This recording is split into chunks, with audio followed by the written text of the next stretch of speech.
Nobel পুরস্কার প্রাপ্ত আজকের বাংলাদেশ সরকারের প্রধান উপদেষ্টা উনি যখন বলেছেন যে ছাত্ররা একটি রাজনৈতিক দল করতে চায়, ওনার মুখ থেকে এটি আসা আমি মনে করি উচিত হয়নি।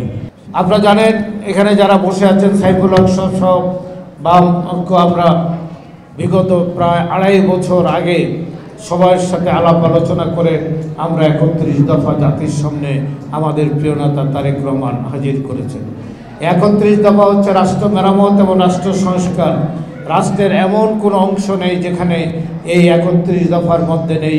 এই ৩১ দফা হচ্ছে যে সংস্কার এবং রাষ্ট্র মেরামতের একটি জাতীয় দলিল জাতির সামনে আমরা উপস্থাপন করেছি।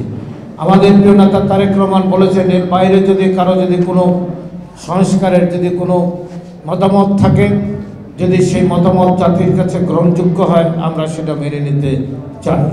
আমরা ১৭ বছর এই রাজপথে থেকে এই রাস্তাটি তৈরি করেছি।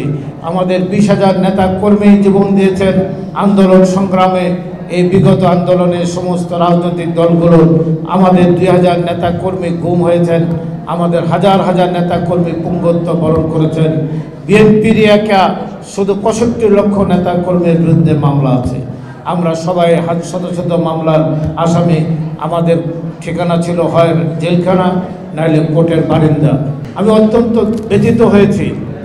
সারা পৃথিবীতে একজন সজ্জন, সারা পৃথিবীতে সবার কাছে একজন আপনজন, প্রিয়জন, সবাই যাকে জ্ঞানী গুণী ব্যক্তি হিসেবে জানেন, যিনি তার নোবেল পুরস্কার প্রাপ্ত আজকের বাংলাদেশ সরকারের প্রধান উপদেষ্টা উনি যখন বলেছেন যে ছাত্ররা একটি রাজনৈতিক দল করতে চায়, ওনার মুখ থেকে এটি আসা আমি মনে করি উচিত হয়নি। এদেশের 18 কোটি মানুষও মনে করে এটা ওনার কাছ থেকে আসা উচিত হয়নি। উনি একজন নিরপেক্ষ পরিচ্ছন্ন মানুষ।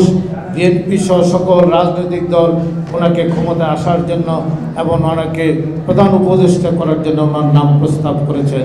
অতএব উনি নিরপেক্ষ থাকবেন, উনি নিরপেক্ষ থেকেই একটি নির্বাচনের ব্যবস্থা করবেন, এটাই জাতি আশা করে।